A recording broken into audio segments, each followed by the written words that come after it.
부모님의 직업이 뭐고가 예전보다 더 중요해졌어요. 그게 왜 그러냐면 이제 나오겠지만은 인공지능 시대가 왔기 때문에 인공지능의 특성은 뭐든지 전문가가 될 수 있다는 특성을 가지고 있어요. 인공지능이. 그런데 인공지능은 그러니까 우리 인간이 머리로서 어떤 여기 위에 보면은 지인용을 갖춘 인재가 되자라고 써 있잖아요. 여기 현수막에 안 보이나 지금? 아까 보였는데 지혜와 그 인자함, 도덕성, 그다음에 용기 이 세 가지를 갖춘 인재가 되자라고 그 위에 써 있었는데 그렇죠. 근데 이제 맨 앞에 그 지혜 부분, 우리가 이제 두뇌로 할 수 있는 부분을 가장 먼저 이제 인공지능이 대체하게 되는 그런 상황이 온 거죠. 그래서 그러면은 지인용에서 여기 아까 현수막에서 봤던 지인용에서 우리 인간이 그 지혜나 지식으로 뭔가를 하기는 그러니까 뭐랄까 그걸로 출세하기는 참 어렵게 생겼다라는 지금 상황이 온 거예요. 그럼 두 개가 남죠. 어질인자하고 용기 용자가 남는데 자 어질인자는 이제 우리 인간에 대해서 인간이 원래 착한 존재냐 원래 태어나기를 나쁘게 태어났느냐 해서 그게 이제 성악설이냐 성선설이냐 들어본 적 있죠? 중학생이니까 성악설 성선설 그런 얘기가 있었는데 이제 사람마다 틀리죠. 사람마다 틀린데 공통점은 뭐냐면은 수많은 사람들이 지켜보고 있을 때 나쁜 짓을 하는 것은 일단은 정상인은 아니다. 근데 정상적인 사람은 일단은 지켜보는 눈이 많을 때는 악한 행동을 하기 어렵다. 잘 안 한다는 거죠. 그런데 인공지능 시대가 또 이 시대에 그러니까 우리 삶에 주는 게 뭐냐면은 모든 것을 감시당하는 시대가 와요. 그러니까 지금도 CCTV가 많이 있잖아요. 여러분 TV 보시면 가끔 블랙박스 영상하고 CCTV 나오죠. 이거 이제 시작이에요. 모든 것이 녹음되고 모든 것이 감지되는 시대가 와요. 그러니까 지금은 여러분 이거 문자나 댓글 조심하셔야 되는데 문자나 댓글을 한 번 달면은 영원히 기록돼요. 영원히. 지금은 그 컴퓨터 메모리가 워낙에 성능이 좋기 때문에 예전에는 경찰들이 댓글이나 문자를 저장을 못했어요. 근데 영원히 기록되고요. 음성통화는 2년 정도가 기록됩니다. 지금 음성통화가. 그래서 지금은 범죄 모의를 하기가 힘들어요. 그래서 일본에서 어떤 법이 통과됐냐면 실질적인 범죄를 저지르지 않았는데 친구들이랑 야 우리 이거 할까라고 전화통화하는 것만으로 구속시킬 수 있는 법이 통과가 됐어요. 마이너리티 리포트라는 영화에서 나온 상황인데 일본에서 실제 그 법이 통과됐거나 아니면 지금 올라가 있어요. 국회에서. 그러면 그 법률이 왜 통과가 될까요? 사전에 다 알 수 있기 때문에 그런 거예요. 사전에 전화통화하는 것 자체를 알 수가 있기 때문에 국회의원들이 그 법을 올린 거죠. 제가 이 얘기를 왜 하냐면은 지인용에서 우리가 인성을 갖고 착하게 살아야지 어떤 평생 살면서 위험한 것을 당하지 않잖아요. 그러니까 여러분 청문회 보죠. 청문회 보면 굉장히 사소한 잘못한 거 가지고 장관도 못하고 그러잖아요. 그러니까 그거는 지금 그런 상황은 아무것도 아니에요. 그러니까 앞으로 여러분들이 사는 시대는 여러분 최근에 어느 정도냐면 최근에 미국에서 한 벤처기업이 출발을 했는데 그 벤처기업이 발명품이 뭐냐면 생각을 읽어주는 모자예요. 그러니까 그 모자를 딱 쓰면 내 생각하고 상대편의 생각을 읽어줘요. 그 회사에서 주장하기를 그 회사에 가서 내가 검증을 안 해봤는데 그 회사 관계자가 주장하기를 우리가 어떤 사람이 한 문장을 생각하는 것까지 읽는데 성공했다 이렇게 주장을 하고 있어요. 지금 한 단어와, 그러니까 여러분들이 머릿속으로 숫자와 단어와 어떤 그림을 생각하잖아요. 그럼 그것을 뇌파처럼 원격으로 컴퓨터가 알 수가 있어요, 인공지능이. 여기까지는 성공을 했고, 책으로도 여러 번 나왔어요. 책의 인쇄물로 나왔다는 거죠. 근데 여러분이 생각하는 문장을 컴퓨터가 읽기 시작했다는 것은 제가 아직 책으로는 보지 못했고, 보도를 통해서 들었어요. 무슨 얘기냐면은 생각이 읽히는 시대가 왔다는 거예요. 생각이. 이게 무슨 얘기냐면 나쁜 생각 자체를 하는 게 할 수가 없어 이제. 생각이 다 읽혀버리니까.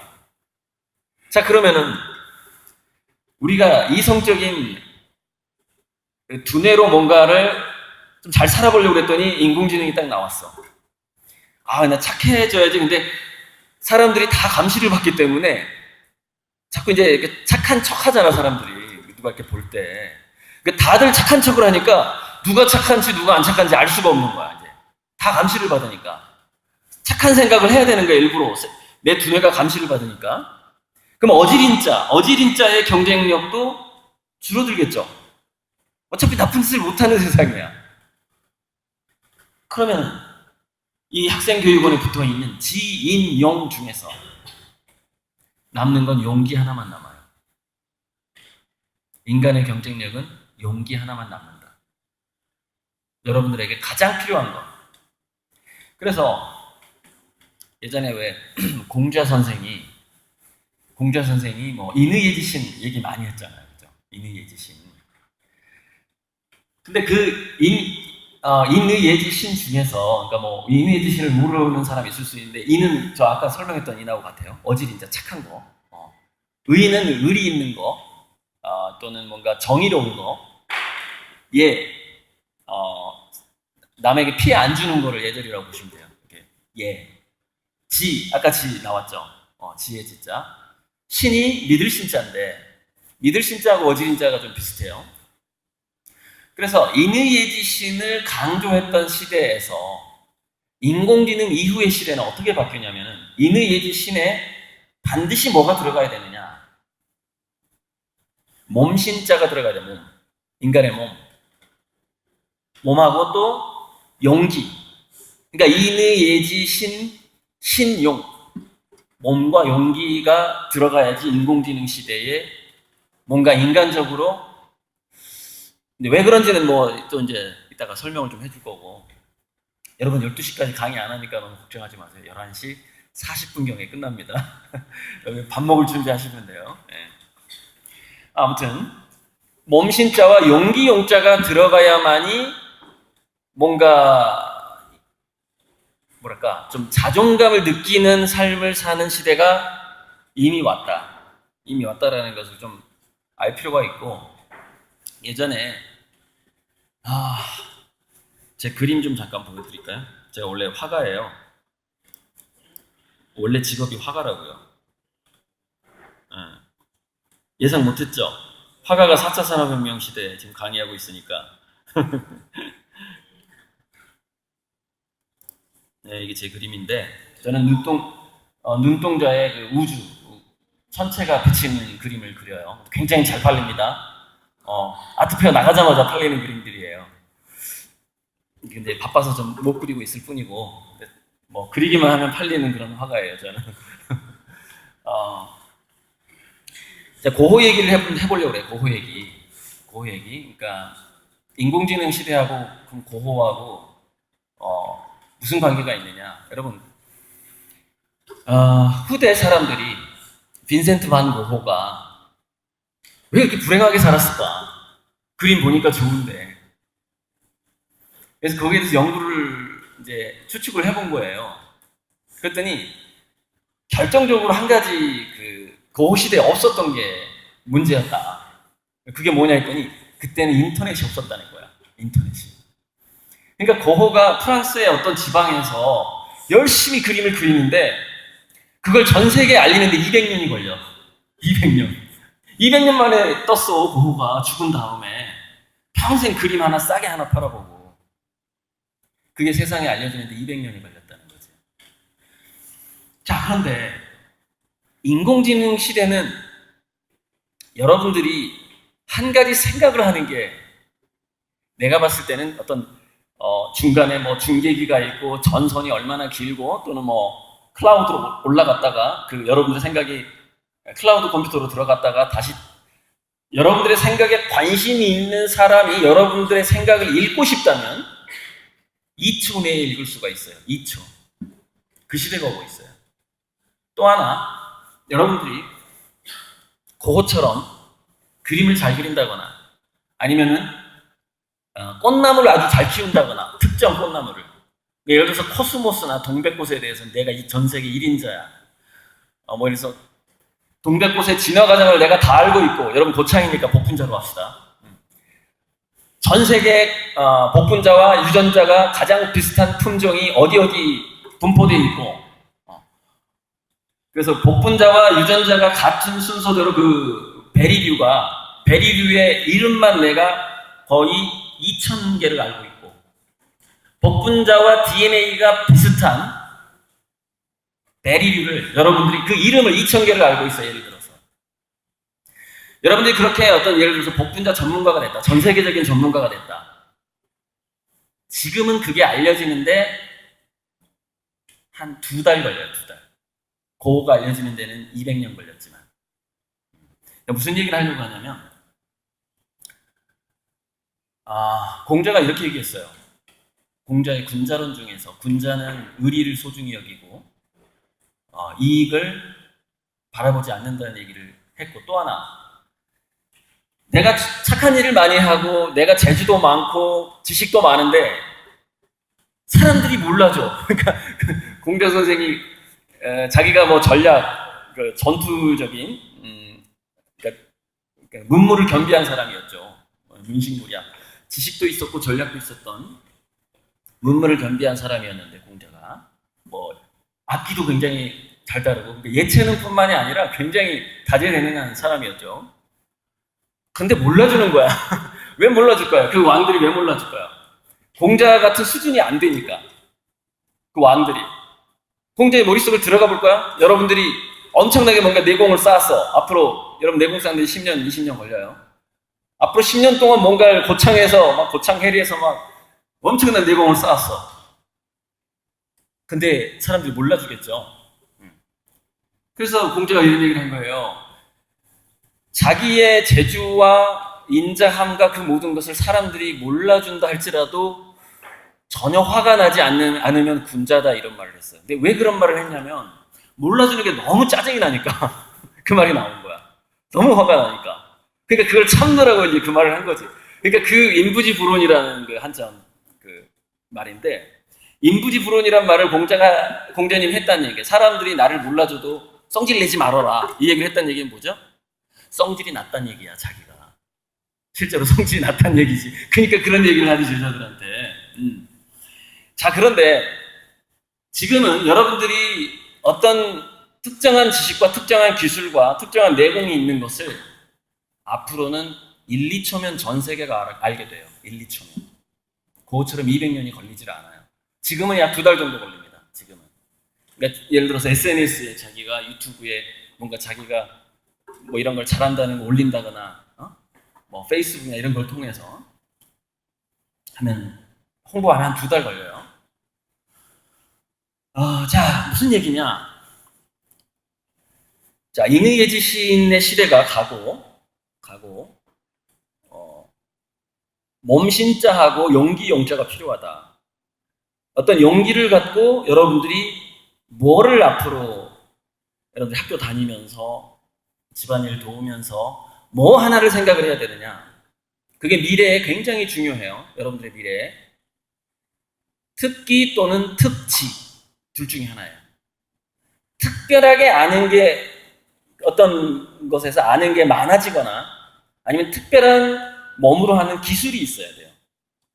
근데 특지와 특기는 학교에서 배울 수가 없어요. 왜? 학교는 공교육이거든. 교과서에 나와 있는 것은 이미 특별한 지식이나 특별한 기술이 아니야. 그렇지? 근데 앞으로 인공지능 시대는 여러분들이 교과서에서 배울 수 있는 것 들어보는 거는 인공지능이 다 알고 다 잘할 수 있게 돼요. 그러니까 교과서 밖에 있는 것에서 여러분들은 특별한 지식이나 특별한 기술을 갖지 않으면 인공지능 시대에 어떤 사람이 되냐면 그냥 그거를 두 글자로 백수라고 하죠. 백수. 그런데 여러분들이 백수는 두 종류가 있어요. 행복한 백수, 불행한 백수. 여러분들이 지금부터 지금 이 나이부터 좀 늦긴 했지만 저는 이런 강의를 몇 살부터 먼저 시작하냐면 초등학교 4, 5학년들한테 이런 강의를 해요. 좀 늦었죠, 그죠? 초등학교 4, 5학년한테 이런 강의를 듣는 사람들이 있어요, 저한테. 조금 늦었지만 특별한 지식, 특별한 기술을 지금부터 20년간, 15년간 또는 30년간 여러분들의 머릿속에 집어넣는 지식과 기술이 아니라 여러분들의 몸과 여러분들의 용기와 함께한 하는 지식과 기술이어야 돼요. 그 지식이 머릿속에 집어넣을 수 있다. 그러면 인공지능이 더 빨리 배워요. 그럼 과연 우리 머릿속에 집어넣지 못하는, 그러니까 입력할 수 없는 그런 지식이라는 게 있느냐? 그런 지식이 있어요. 그런 지식을 암묵지라고 불러, 암묵지. 암묵지가 뭐냐? 내가 그걸 알긴 아는데 내 친구한테 또 누구한테 표현하기가 좀 어려워. 내가 아는 거를. 그런 걸 암묵지라 그래. 근데 내가 아는 것을 글로 쓸 수 있어, 예를 들어서. 글로 쓸 수 있고 말로 할 수 있어, 내가 아는 거를. 지금 제가 여러분들의 강의하듯이 아는 걸 이렇게 말로 할 수 있잖아요, 그죠? 이건 암묵지가 아니야. 설명될 수 있는 것은. 설명될 수 있는 모든 지식은 앞으로 인공지능의 몫이 돼요. 잘 설명 안 되는 거. 자, 설명 안 돼. 예를 들어 드려야겠죠? 그냥 얘기하면은. 그죠? 예를 들어봐야죠.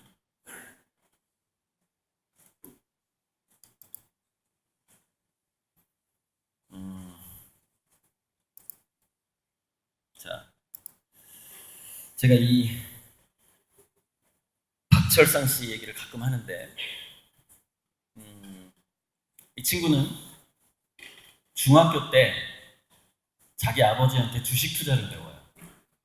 여러분, 중학교 교과서에 주식 투자 교과목 있어요, 없어요? 없죠? 교과서 밖에 있는 것을 중학교 때부터 배운 사람이에요. 그래서 지금 저기는 자산이 400억이고 매년 6억씩 기부해요. 주식 투자를 잘해서.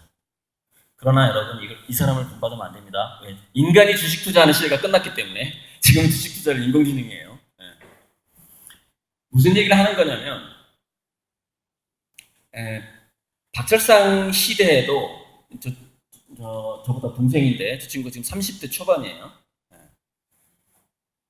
저 시대에도 이제 이처럼 그런 일이 있었는데, 근데 왜 중학교 때 뭔가를 자기가 깊이 한번 뭔가 배워봐야 되겠다, 깊이 체험해봐야 되겠다가 왜 중요하냐? 왜 중학교 때? 자, 그 예를 드는 거 먼저 하자. 예를 들어 수의사가 되고 싶다. 그러면은 미래 사회는 이렇게 가요. 파충류 수의사, 조류 수의사, 포유류 수의사 이렇게 나눠지게 돼요. 그 다음에 지금은 동물복지, 동물권, 우리가 동물을 존중하잖아요, 그죠?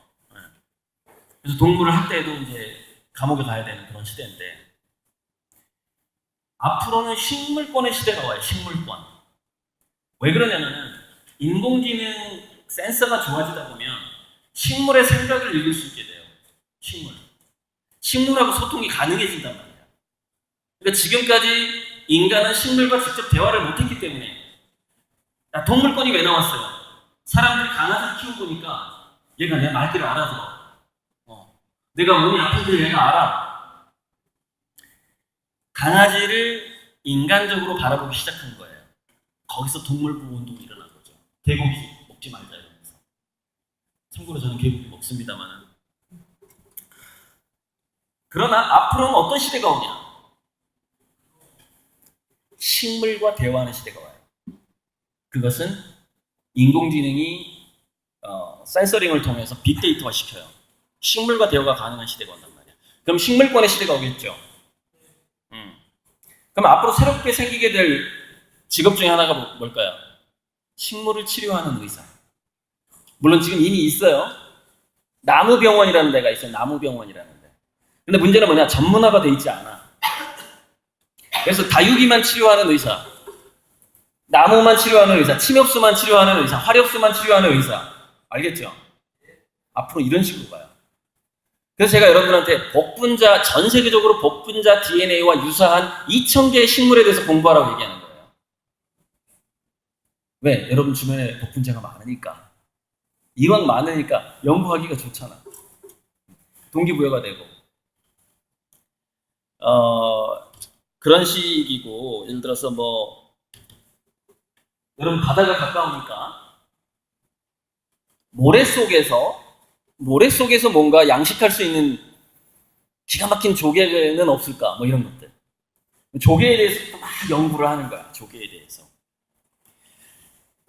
자, 근데 왜 제가 중학생한테 마치 당신은 우리를 대학원생처럼 생각하고 있는 것 같습니다라고 느끼는 아마 선생님이 계실 거예요.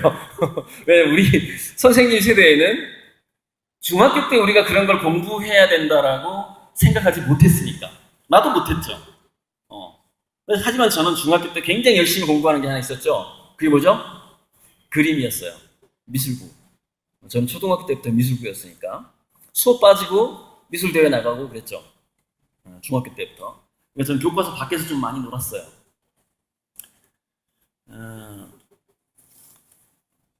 왜 중학교 때냐? 제가 뭔가의 특별한 기술과 특지와 특기의 예를 몇 가지 들어줬죠. 미래에는 수의사도 그 동물마다 전공이 달라지게 되고 굉장히 전공이 세분화된단 말이에요. 그런데 세분화되는 것만으로는 불충분하고, 그러니까 여러분들이 학교를 다니면서 군자 얘기 또 나오네. 군자는 화이부동한다는 얘기가 있는데 서로 화목하게 잘 지내지만 개성이 각각 다 강하다라는 거예요. 그게 군자다라는 말이 있어요. 군자는 화이부동한다. 서로 화목하지만 각자 장기와 특별한 지식과 특별한 기술이 다 다르다. 이게 화이부동인데, 그런데 그 화이부동을 나만의 장기와 특기를 왜 초등학교 4, 5학년 때부터 해야 되느냐? 여러분들 좀 늦었다고 그랬죠? 그걸 제가 보여드릴게요. 제가 지금은 4차 산업혁명, 여러분 이 도표가요, 제가 삼성에 보냈던 도표예요. 미래 100년의 산업이 이렇게 흘러간다.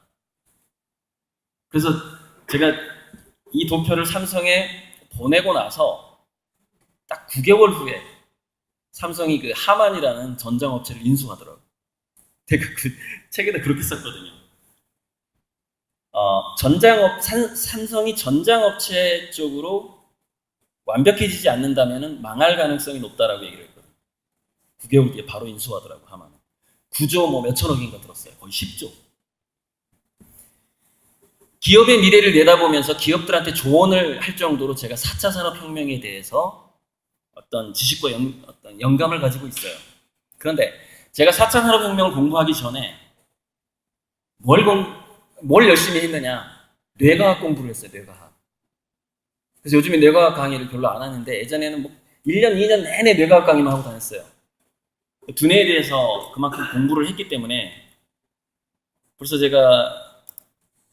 여러분 제가 과학 잡지에서 좌뇌우뇌 뇌과학이라는 뇌과학 공부를 시작한 지가 28년이 됐어요. 28년. 그러니까 25년 정도 되면은 제가 이제 25년 정도 뭔가를 한 주제를 계속해서 25년 동안 공부를 해보니까 그때 제가 뭐가 느껴졌냐면 이런 게 내공이구나 이런 게 느껴지더라고요. 그러니까 여러분들이 지금 블루베리를 공부하고 뭘 하든지 간에 25년 동안 꾸준히 공부할 생각을 해야 돼. 근데 저 때는 25년으로 가능했을지 몰라요. 어쩌면 여러분들은 35년 공부해야 될지도 몰라. 35년. 인공지능 시대라서.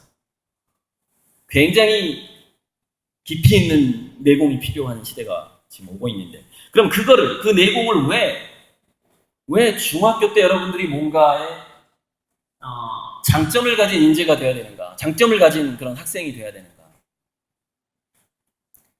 두뇌는 제가 지금 녹음하고 있어서 저쪽으로 가면 소리가 약해지거든요. 녹음되는 소리가. 그래서 지금 멀리 못 가는 거예요. 그러니까 양해해 주시고, 저는 앞에 나가서 막 손가락을 하길 좋아하는데 레이저 포인트로 좀 할게요. 두뇌는 10살이 되면은 본능적으로, 인간도 그 동물의 특성을 가지고 있기 때문에 10살 무렵부터 인간은 뭘 준비하냐면 번식을 준비합니다. 그걸 사춘기라고 그래요. 즉 2세를 날 준비를 하는 거예요. 그런데 2세를 낳으려고 하다 보니까 경쟁이 심해. 경쟁이. 여러분 최근에 데이트 폭력이라는 거 TV에서 본 적 있어요? 막 발로 차고 여자친구 봤어 안 봤어요? 어제까지 계속 뉴스 나왔잖아. 그 데이트 폭력이 왜 생길 수밖에 없냐면, 특히 남자들 조심해요. 자기도 모르게 데이트 폭력하게 된다. 그게 왜냐면 사춘기가 되고 번식기가 되면은 모든 동물들은 어떤 특히 이제 수컷들이 남성들이 어떤 여자와 사귀고 자기 여자로 만들기 위해서 무조건 싸워야 했거든요. 싸워야 했어. 그래서 왜냐면 경쟁자를 때려 눕혀야 되니까. 근데 인간의 두뇌가, 여자들도 약간 그런 게 있어요. 그러니까 여성들은 어떻게 경쟁하냐면 왕따 시키면서 좀 경쟁을 하는 경향이 있어요. 야, 어떤 애 배제시키자 그러면서 어떤 그 집단 내에서 그 어떤 여성들 이렇게 쫓아내는 방식으로, 그런 식으로 사춘기를 맞이하게 되고, 남성들은 육체적인 힘을 과시하는 방식으로 사춘기가 오게 돼요. 그래서 싸울 때 나오는 호르몬이 많이 생겨요. 10살이 넘어서 특히 언제 많이 생기면 중학교 때 가장 많이 생겨. 왠지 짜증이 나고, 왠지 안 이뻤고, 왠지 제가 나를 쳐다보기만 해도 대드는 것 같고 막 이래. 막 싸우고 싶거든. 몸에 그 싸우는 호르몬이 많이 나와 있으니까. 그런데 문제는 뭐냐? 사춘기 때 싸우고자 하는 호르몬이 우리 두뇌에 미치는 악영향이 하나 있는데, 뉴런과 뉴런 사이를 연결시켜주는 시냅스를 파괴시켜버려요. 그게 독성 물질이고 뭔가를 녹이는 성분을 갖고 있어. 그래서 10살부터 20살 사이에는 여러분들의 두뇌는 짜증 호르몬하고 싸울 때 나오는 호르몬이 뇌세포를 엄청나게 빠른 속도로 파괴시켜요. 엄청나게 빠른 속도로. 그래서 내가 왜 초등학교 5학년 때부터 뭔가 자기가 특별한 지식과 특별한 기술을, 그게 취미생활일 수도 있어요. 저는 그걸 그림으로 여러분 시기를 넘겼어요. 그림을 즐기면서 넘겼고, 그래서 그림으로 성공을 하게 된 거죠. 그러니까 여러분 시기에 그런 어떤 자기만의 그 화이부동한 나만의 장점을 살리지 않게 된다면은, 동물적인 사춘기의 과정이기 때문에 뇌세포를 파괴하는 호르몬이 엄청나게 많이 나오게 돼 있어요. 그래서 여러분들은 잘 모르지만 그런 것들, 자기만의 장점을 중학교 때 살리지 못하고 중고등학교를 다니잖아요. 머리가 엄청 멍청해져가지고 20살이 돼버립니다. 그러니까 머리가 멍청해진다는 게 무슨 얘기냐? 시험 문제를 못 푼다는 얘기가 아니라 두뇌에서 뉴런과 뉴런 사이의 시냅스의 역할은 뭐냐면 잔머리를 준단 말이에요. 잔머리. 응용력, 새끼를 찾는 능력. 뭔가 전혀 새로운 상황이 나에게 다가왔을 때 그 상황을 해결할 수 있는 능력. 맨 처음 접해본 문제를 해결하는 능력. 기출문제집에 없어. 여러분 그 개그 프로에 나오잖아. 오답노트 이렇게 가지고 오네. 그거 오답노트에 없는데 그런 애 있잖아. 그치? 그게 굉장히 멍청한 애인 거야. 거기 굉장히 쉬운 문제를 못 맞추잖아. 그치? 바로 그런 두뇌가 돼버려요. 중학교 시절을 잘못 보내면. 여러분들은 그걸 못 느끼지만 원래 여러분들은 아직까지도 두뇌의 새끼를 많이 가지고 있어요. 성인의 두뇌와 여러분들 두뇌가 다른 점이 그거예요. 새끼를 많이 가지고 있어서 좀 단점이 있어. 근데 그 새끼를 하도 많이 갖고 있다 보니까 뭐냐? 엉뚱한 생각이 막 나고 수업 시간에 집중을 못 하겠어. 집중력이라는 것은 새끼리 많은 사람일수록 더 힘들어. 집중이 잘 안 돼. 그래서 여러분 중에 혹시 수업 시간에 집중이 잘 안 되잖아요. 그럼 속으로 만세를 부르세요. 아, 나 엄청나게 창의적인 놈이구나. 창의적인 사람이 더 집중을 못 합니다. 수업 시간에. 알겠어요? 단점이 있어. 야단을 더 많이 맞아. 야단을. 선생님한테. 선생님이 싫어해. 집중 안 하는 걸 싫어하다 보니까 막 산만하게 막 수업 시간에 노래 부르고, 게임 생각나고 말이야. 창밖에 구름이나 이렇게 쳐다보고 싶고 칠판은 보기가 싫어.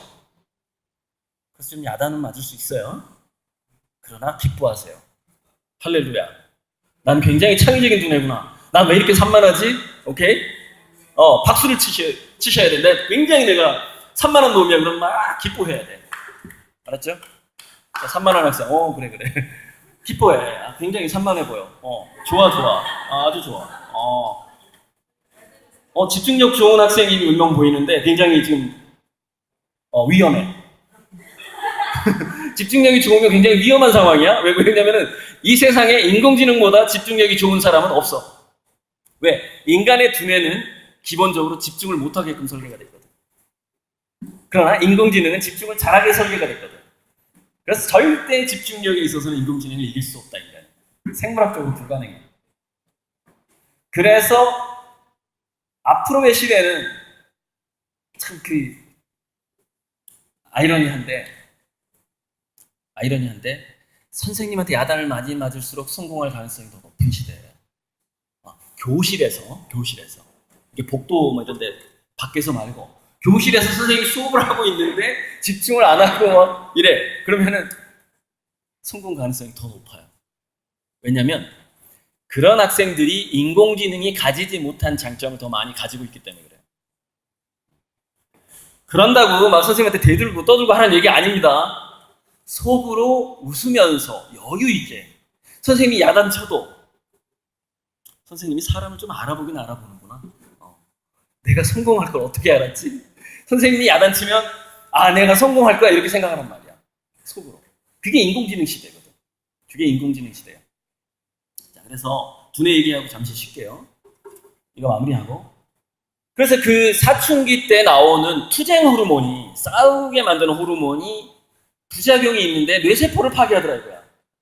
그래서 시냅스 가지치기가 엄청나게 일어나는데 과학자들이 측정을 해봤더니 1초에 시냅스가 저 호르몬이 시냅스를 죽이기 시작하는데 칼로 이렇게 가지치기야. 슉슉슉 칼로 막 그 호르몬이 여러분들 두뇌 속에서 지금 여러분들 못 느끼지 엄청나게 고통을 느껴야 돼 사실. 막 죽이고 있는 거야 시냅스를. 1초에 5,000개씩 죽는 걸로 조사가 됩니다. 똑딱 5,000개. 벌써 뇌가 5,000개가 가지가 끊어졌어. 똑딱 2초에 10,000개. 어마어마하죠? 근데 너무 걱정하지 마세요. 왜냐면은 시냅스의 가지의 숫자는